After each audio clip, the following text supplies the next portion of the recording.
captain of the storm. The sun was going down. The air was warm and still. "Let's go across the lake," Jesus said to his friends. Jesus had been helping people all day, and now he was tired. So they left the crowds at the shore and set out in a small fishing boat. Jesus climbed into the boat to take a nap, and as soon as his head touched the pillow, he fell fast asleep. It was a beautiful evening.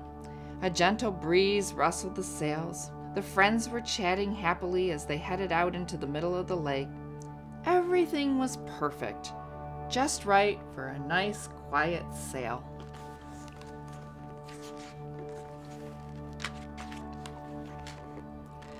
They were only about halfway across when, out of nowhere, whirling winds swept across the lake, fierce and strong like a hurricane. A blinding flash of lightning lit up the sky, thunder roared right overhead, and the storm blew the water into towering waves that hurled the little boat up, up, up, and then sent it hurtling, crashing back down, down, down.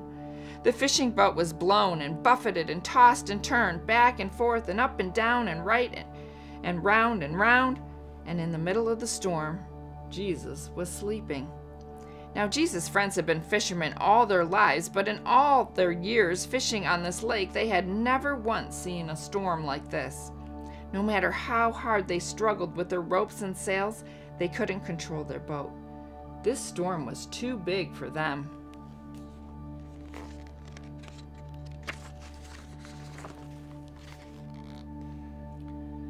But the storm wasn't too big for Jesus. "Help!" they screamed. "Wake up! Quick, Jesus!" Jesus opened his eyes. "Rescue us! Save us!" they shrieked. "Don't you care?" Of course Jesus cared, and this was the very reason he had come, to rescue them and to save them. Jesus stood up and spoke to the storm. "Hush," he said. And that's all. And the strangest thing happened.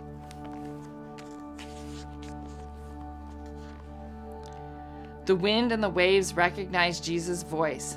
They had heard it before, of course. It was the same voice that made them in the very beginning. They listened to Jesus, and they did what he said. Immediately the wind stopped.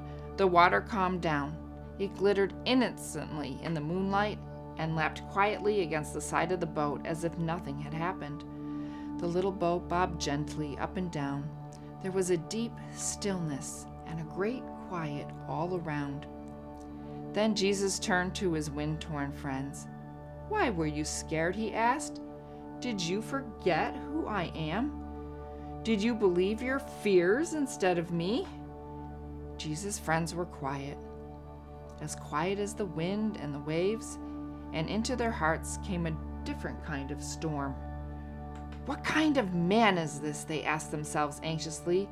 "Even the wind and the waves obey him," they said, because they didn't understand. They didn't realize yet that Jesus was the Son of God. Jesus' friends had been so afraid they had only seen the big waves.